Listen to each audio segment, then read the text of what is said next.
Hi, friends, and welcome to Self Meets Soul, a podcast where we discuss how to discover what sets your soul on fire and modern ways to integrate spirituality into your daily life.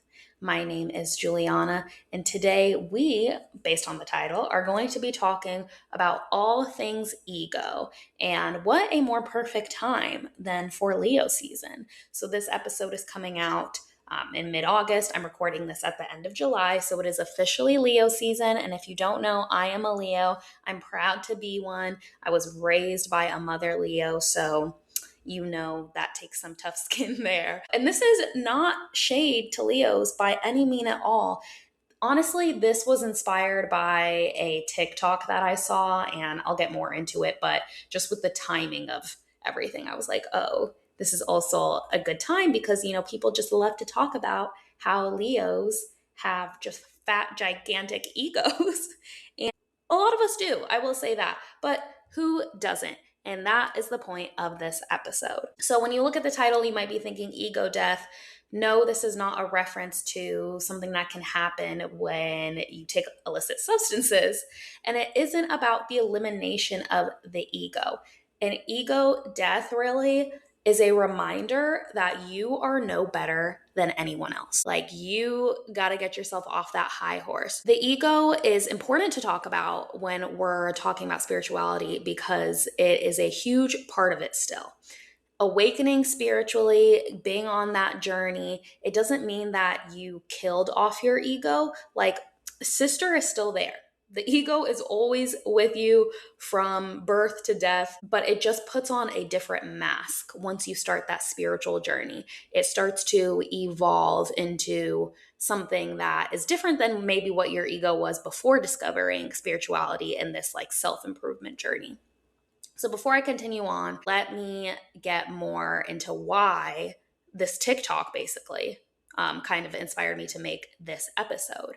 So I don't remember it exactly. I wish I had gone back and saved it because as soon as I swiped away, I was like, wait a minute. I hate that and I hate seeing it. And I just feel like this keeps coming up. Basically, the TikTok was someone complaining about their work and how none of their coworkers basically know that they are like enlightened and that they have like totally transcended this plane and that they realize that all of the work is meaningless. So they're just going through the motions. And when I saw that, I realized I actually still see so many people just on the internet who kind of have this mindset that because they are on this path, they are better than everyone else, but at the same time thinking that their ego is no longer in the equation when these types of statements are coming directly from the ego. And another reason why I felt called to talk about this with you all is because I have feeling like I've fallen off on my spiritual journey in the last, like, I don't know, 3 months maybe.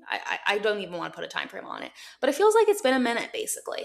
And I'm realizing that the reason I feel this way is because of my spiritual ego. I feel like I've fallen off on my path because I have actually been so present. And you might be thinking, like, well, that's present is like what you want to be. Like, don't you have that tattooed on you? Like, present is the goal, being present in your everyday life. And so I've been doing that. I've been feeling that way for sure. I've been enjoying these trips I've been going on. I went on my sister's bachelorette.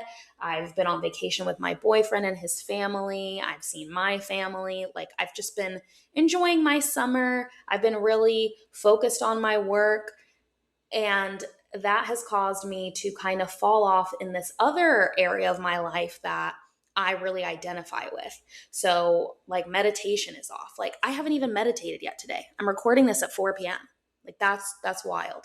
Granted, I typically try to meditate in the morning when I wake up, but I've been so into running, which I also think is a reason that I feel like I've fallen off, is because I'm just so like in my body and connected to running. I started running out on trails, so I'm like feeling that nature connection and everything. But because of that, I haven't been meditating because I have to wake up at like the butt crack of dawn because it's obviously a million degrees in Phoenix.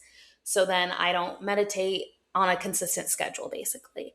I haven't been journaling as much. There's been some situations, I would say, in the last few months that I've been emotional about or a little harder for me, and I've journaled about those, but that kind of regular urge to journal and just write has not been there as much. And so that really has been making me feel like, oh my God, I'm falling off on my practice. And I even talked to a close friend about this. But that is the spiritual ego. So the spiritual ego is what your ego develops into once you start this journey. It goes from thinking things like, I'm better than other people because I'm more educated, or I'm better than other people because I have more money, or I have cooler clothes. Like, those are maybe typical thoughts that the ego has. Then it kind of transmutes into this ego that's based off of spiritual practices. So it can look like only hanging out with high vibrational people. So maybe as you're on this journey, you're like, you know what? I am not jiving with this friend group I have had for forever, not because they did anything wrong, but I just don't have anything in common with them anymore. So it can look like that. It can look like dreading your 9 to 5. And I don't mean like a typical, you just don't like your job, straight up situation, right? More so like, I hate going into work because this work is meaningless. I am wasting my talents and my time here. None of this even matters. Again, like, use your discernment with that. There is a difference between you just simply don't like your job because you're in the wrong job, and you don't like your job because you think that you shouldn't be doing it, and that maybe a corporate job's beneath you. Maybe instead you're thinking, I should be a full-time yoga teacher. I should be leading spiritual retreats. And of course, it's okay to have those goals, right? But when it comes to the point that you maybe are slacking at work or things like that because you think that that job is beneath you, that is your spiritual ego. And it can also include looking down on other people who are, we'll say, like, very on this earthly plane. I'll give an example. People who love pop culture. And I'm giving this example because I have 1,000% looked down on people who are way too into celebrities, like way too into the Kardashians or singers. And I'm kind of standing on some of that. Like, I do think it's weird to be so invested in the life of a person you have no idea who they are, and like, you don't know the actual them. But I think that if people are interested, like maybe they have a singer that they really, really love, you got to give people space for that, right? And looking down on them because they care more about that than, let's say, like meditating, that doesn't make you better than them. And that is purely your ego talking. And again, like, it's important to remember that on this journey, your ego never becomes spiritual. It just wants to be the best at spirituality. So how do you work on that ego death, which is really, when I say ego death, again, not getting rid of the ego because you never can, but being able to recognize it in different moments. And one of those ways is to figure out what is discernment versus superiority. So one example of that is boundaries versus avoidance. So this gets intermingled a lot. And this actually is a conversation, I think it was like 2 years ago now, that I had with my therapist with a friend who I'm no longer friends with. But me and her just, we were clashing. We were having all these different kinds of issues, whatever. And at a certain point, because I was afraid of her reaction when I would like speak up for myself sometimes, it would just be so negative, and I wasn't used to having conflict like that at my grown age with my friends, right? And so when those things popped up, I learned pretty quickly, okay, instead of when she says something that's out of pocket, instead of me like trying to defend myself or trying to have a conversation about it, I'm just going to avoid it altogether, and I'll probably just slowly ghost her. That was my plan. And I told my therapist this, and she was like, it is okay that you have a boundary. Okay, this is the boundary part of not wanting to be friends with someone who talks to you a certain way, who looks down on you. That's totally okay. But you can't set a boundary first without establishing it. And when that boundary involves other people, which they typically do, you need to communicate that first before you just like peace out. Because at that point, you're avoiding things. And that can go for any relationships. That can go with family. It can go with romantic partners. When you avoid something, that is coming from the ego. Okay. Setting that boundary is a fine line, and that needs to be communicated first. And that's you using your discernment instead of feeling like I'm above this, so I'm just going to not even bother with it and just avoid it. That also can come into play with work. Maybe you have a situation at work that you're not jiving with, and you're like, you know what? I'm not even going to try anymore. I'm going to quit. I'm going to just take off a bunch of time, and they don't need to know why. And it doesn't matter because like, I'm just here to get a paycheck. At that point, right, you're probably at the wrong place, and maybe it is time for you to move on. But at what point are you going to be able to look at yourself and say, maybe I'm being a little like over the top about it. Let's say Janet sends you an email and you're like, per my last email, Janet, or I don't know, you're about to go on your lunch break and your coworker asks for help for something and you're just like, I need to go on my lunch break. I don't have time for this. That is at a point where it's like now you are neglecting your role as a good coworker and just like a good human, because being out of the ego means that sometimes you have to go a little bit out of your way to help people. That's what like being a good human is. And I think this whole boundaries term, I respect it, but I also think it's gotten like a little bit out of hand because people are just saying like boundaries for everything. Oh, it's my friend's birthday and I really don't feel like going because maybe I don't like going out to that bar or something like that. That's my boundary. Is it a boundary or is it you just not being a kind friend? Like you gotta be honest with yourself about these things. I think as a society, especially in America, we are so used to having our own individual lives. Like we live in apartment complexes with like 100+ people. We don't know a single one of our neighbors. We don't talk to them when we pass by them. We don't say anything to the front desk people. We live in a house, we don't know our neighbors. Like we are just so used to living in an individualized society that it's gotten to the point where when there's something we don't feel like doing, it's like, well, I'm a grown up and I don't have to do that if I don't want to. I've said that a handful of times. It's true in a sense, but it reminds me of something that I saw online that said you can't expect to have a village without being a villager. Being a good friend means sometimes doing that thing you don't feel like doing because it is important to that person. Because what you can't do is say, I'm setting boundaries for all the things that you don't want to do, and then be shook when you have no one left in your circle or when people don't reach out to you anymore. Because at that point, again, those are not boundaries.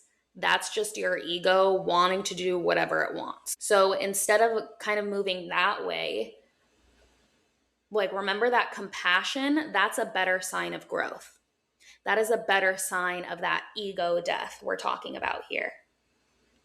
When you're able to see an emotion that's coming up, a reaction, a thought, and you step back and you're like, yeah, that's my ego talking there.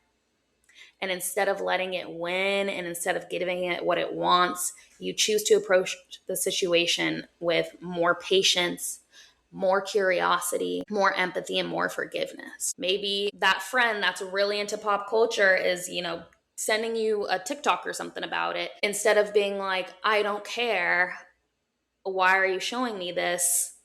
Maybe try to approach it with a little bit more curiosity and see, I wonder what it is that they like about this person so much. Maybe I should give their song a listen. Instead of getting annoyed with that older coworker who maybe you've showed like 4 million times how to do something on Excel. I can't even come up with that example because I'm not good at Excel.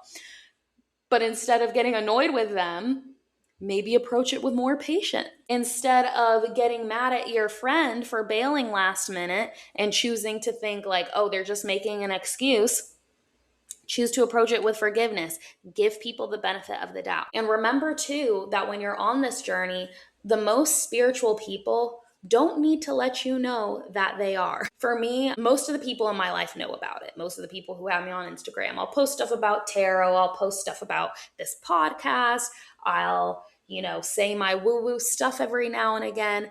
But those people that are like constantly reposting or sharing like 40, 50 videos about spirituality, I don't want to say that, oh, those people aren't spiritual. Like they could be maybe someone at the beginning of their journey. Like I know that's how I was. I was super into it at the start and like wanted everybody to know because I was like, oh my God, I discovered this amazing thing. You should all discover it with me. That'll be so fun. Let's start a little community. They could be at that point of their journey in the beginning, right? Or maybe that's just how they choose to post. It doesn't matter. But remember that like the people that you are seeing online who are dressing up in a certain way, who are saying that they are not going to drink at the bars anymore, who don't believe in interacting with people who aren't in the spiritual community, those people aren't the ones that you should be looking up to in this spiritual journey because they are so high into their spiritual ego. Eventually, hopefully, they'll realize that. But that also is a reminder to myself that I want to give to remind to you that if you are at a point right now in your path where you're like, oh my God, I've fallen off of my meditation, I haven't been talking to my guides as much lately because I've just been living life. Not like I've been doing anything unhealthy, but I've just been interacting with my community and interacting with my environment so much more.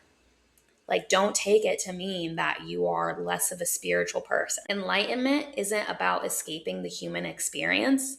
It's about fully participating in it, which is why I'm reminding you to keep being a being. Care about your work, watch that reality show that you're invested in, enjoy a night out with your friends, be annoyed even about those little first world problems in your life every once in a while. And most importantly, rest. Well, that's all that I have for you today, everyone. If you enjoyed this episode, please be sure to leave a review and share it with anyone in your life. You never know who might resonate with it. Chat with you later.